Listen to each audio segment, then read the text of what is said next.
All right, so welcome everybody to the first episode. We're kind of just trying this all out of Permission to Be Wealthy. This is going to be a series that my wife and I do. My wife is Stephanie. Stephanie, you can introduce yourself if you'd like to. Hi, my name is Stephanie. She works for a corporate company. We won't mention the company now because she's still working for that company at this time. Yeah. I run my own business. I run a real estate marketing company. I've been doing that since about 2015-ish, I guess, Steph. Does that sound right? I'm not sure. I got married in 2015, so yeah. Yeah, so 2015, 2016, somewhere around there. And now we live in Singapore, and we're going to start hosting kind of a podcast, video cast, vlog type situation where we just talk about our life and what we're doing to help other people hopefully go along with us on this journey and push them along in their journey. So today's episode, I think what we're going to be talking about is, and what we want to talk about is my journey into being an entrepreneur and the support that I've gotten from you, Steph, and then we'll talk about your journey that you're about to embark on or actually kind of started already while you're doing your other job. Yeah. So with that being said, I think the best way to maybe do this is ask each other questions and just kind of go into our conversations like we normally would. And to be completely honest, I think most of the time we're probably having a drink or at dinner and we're having these conversations. Conversations get real good. Yeah, so that's what's kind of sparked this idea of having this conversation. So with all of that being said, Steph, you kind of want to tell people about yourself and your Instagram and what's going on with that at this time? Yeah, so Stephanie, Joseph's wife, first gen fire, right, is Joseph. My Instagram handle is Women's Wealth Effect. I'm very excited about starting that and started that actually in August. So we're about 3 months in. So I've been at my company for the last 14 years. It's the second company I ever worked for. I've definitely enjoyed my time doing what I do. I work in the supply chain, which is a very, very 24/7 type body of work. And demanding work. Demanding work, that's right. But it's what gave us the opportunity to come here to Singapore. Yeah. And we were very fortunate that Joseph was also in his entrepreneurial journey whenever I was asked to take this opportunity because he could just uproot and move along with me. Lo and behold, we grew our family here. We had 2 boys here in Singapore. We're very fortunate that they were healthy, and we have help as I work full-time, 2 full-times too, is what I'll call it right now. Yeah.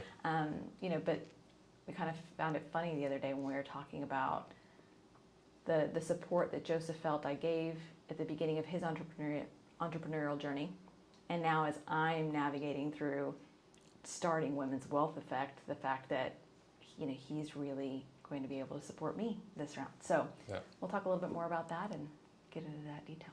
Yeah, I'm really excited. Well, first, I feel blessed, right, to be married to the person that I'm sitting across from and having this conversation with.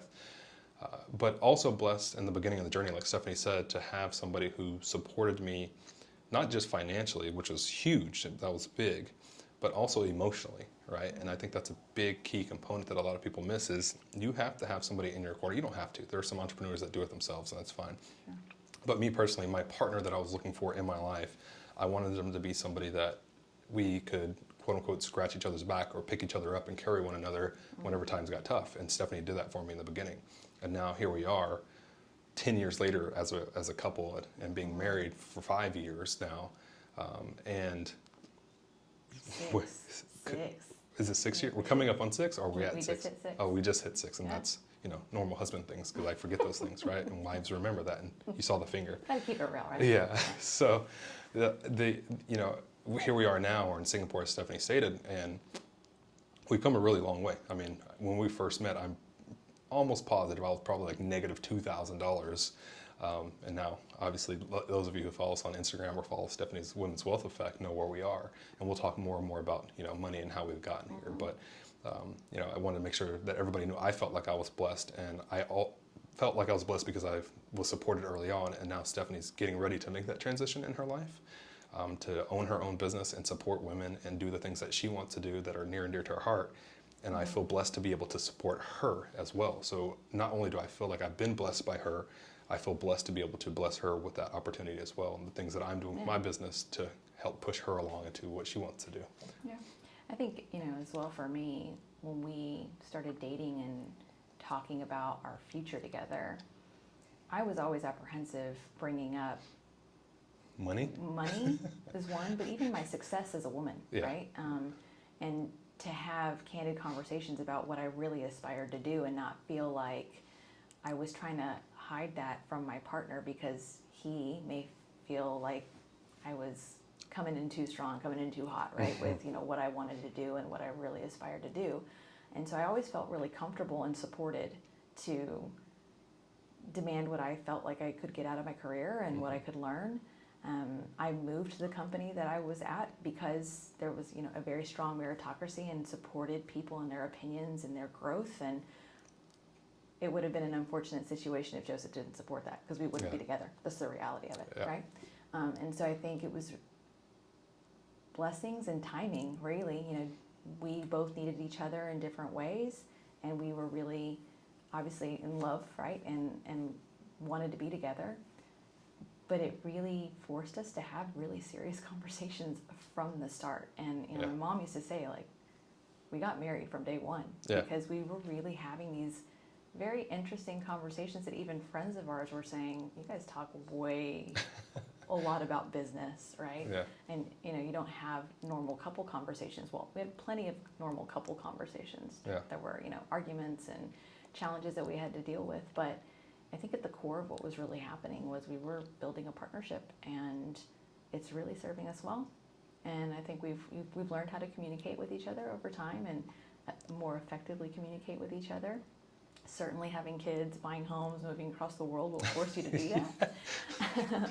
But, I think at the end of the day, we're just, like Joseph said, we're really excited about sharing our experience together as a couple and as individuals as we continue to grow as our own selves and our own path, but support each other along the way, which takes a lot of ebb and flow when you're navigating through a marriage that, we plan to have that forever.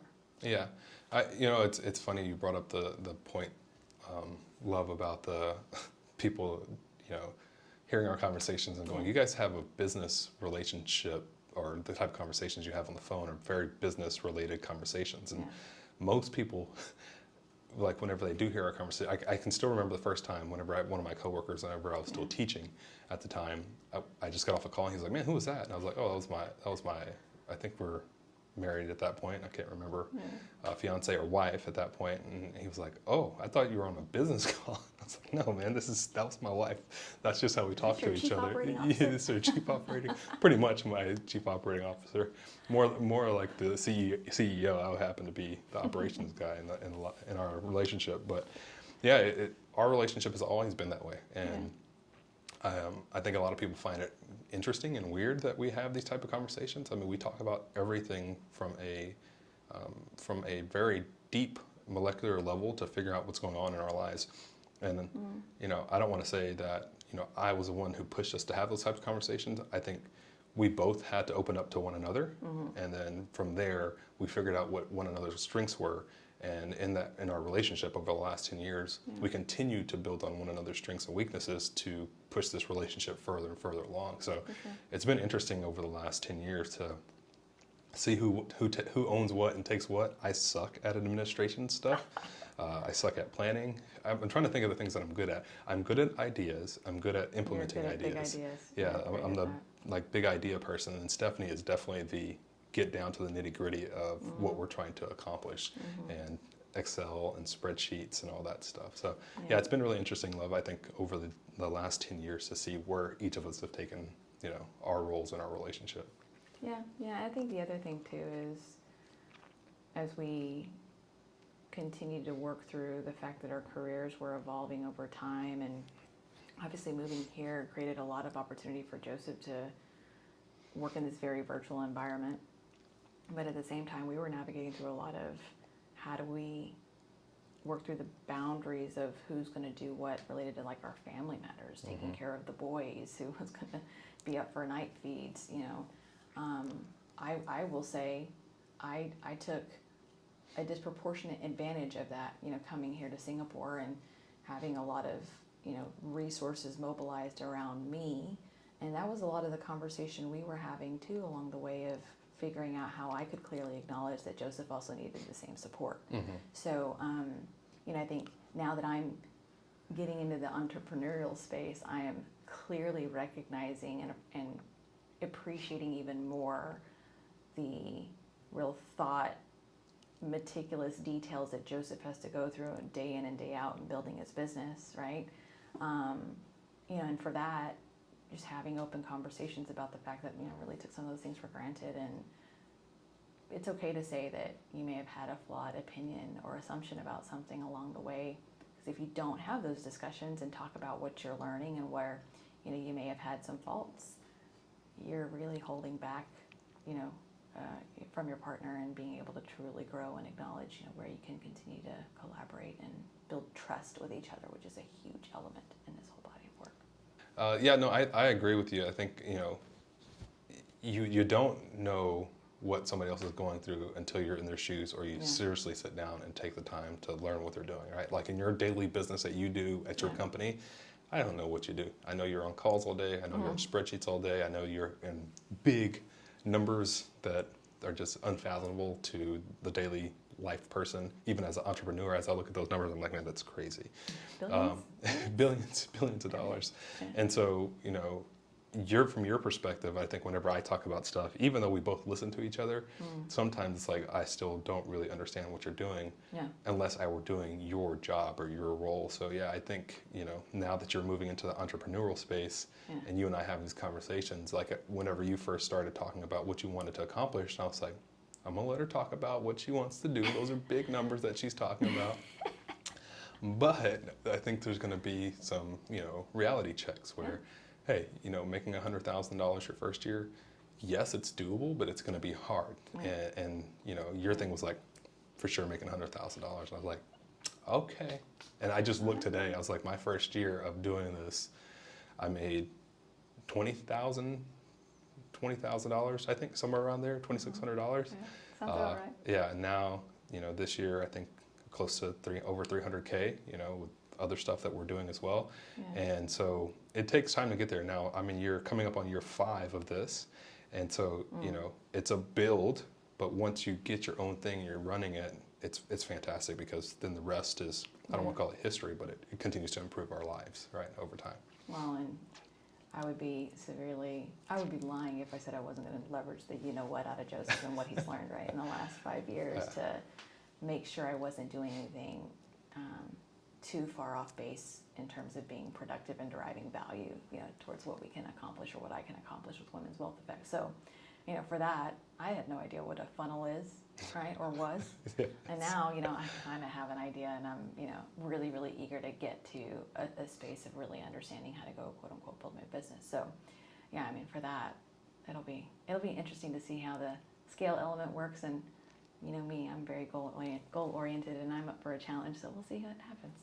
Yeah, I think the thing for people to take from the conversation that we're having right now, as a couple, if you're a couple, or if you're a single woman or a single man, the thing to take from this conversation is you do have permission to work on your business while you're working for another company.